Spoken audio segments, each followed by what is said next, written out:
അപ്പോൾ ദേ ഇന്നത്തെ പരിപാടിയാണ് മുട്ടച്ചോറും വെണ്ടയ്ക്ക ഫ്രൈയും. അപ്പോൾ അതിങ്ങനെ സെറ്റ് ചെയ്യണം നോക്കിയാലോ.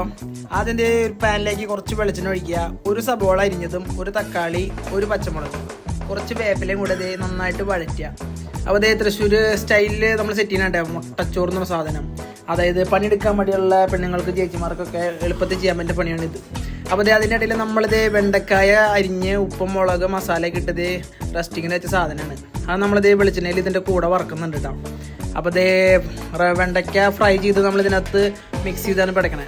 അപ്പോൾ നമ്മുടെ മുട്ടച്ചോറിലേക്ക് കുറച്ച് മുളക് പൊടി, മഞ്ഞൾപ്പൊടി, പിന്നെ ഗരം മസാല പൊടിച്ചതും ചേർത്തത് ഇളക്കി വഴറ്റി പരുവാകുമ്പോൾ രണ്ട് മുട്ട ഉണ്ടെങ്കിൽ 2 പേർക്ക് കഴിക്കാനുള്ള ഫുഡ് നമുക്ക് സെറ്റ് ചെയ്യാം കേട്ടോ.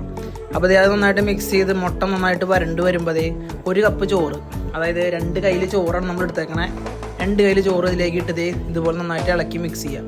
മിക്സ് ചെയ്തല്ലേ ലാസ്റ്റ് മുട്ട ഏകദേശം വെന്ത് വരുവാകുമ്പോൾ കുറച്ച് കുരുമുളകും ലേശം പച്ചവെളിച്ചെണ്ണ ഒഴിച്ച് കഴിഞ്ഞാൽ മുട്ടച്ചോറിൻ്റെ അവസാനത്തെ ഘട്ടത്തിലേക്ക് എത്തി.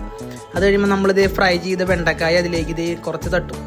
അതായത് വെണ്ടക്കായ ഫ്രൈ ചെയ്ത് കഴിഞ്ഞാൽ പ്രത്യേക ടേസ്റ്റാണ്. അപ്പോൾ അത് നമ്മൾ മുളകൊക്കെ തേച്ച് ഫ്രൈ ചെയ്തെടുത്തതാണ്. അത് ഇതിലേക്ക് ഇടുക, അത് ഇതിനകത്ത് മിക്സ് ചെയ്യുക. അപ്പോൾ അതിൻ്റെ ഫ്രൈ ചെയ്ത എസൻസ് ഇതിനകത്ത് ഇറങ്ങുമ്പോൾ അടിപൊളിയാണ്.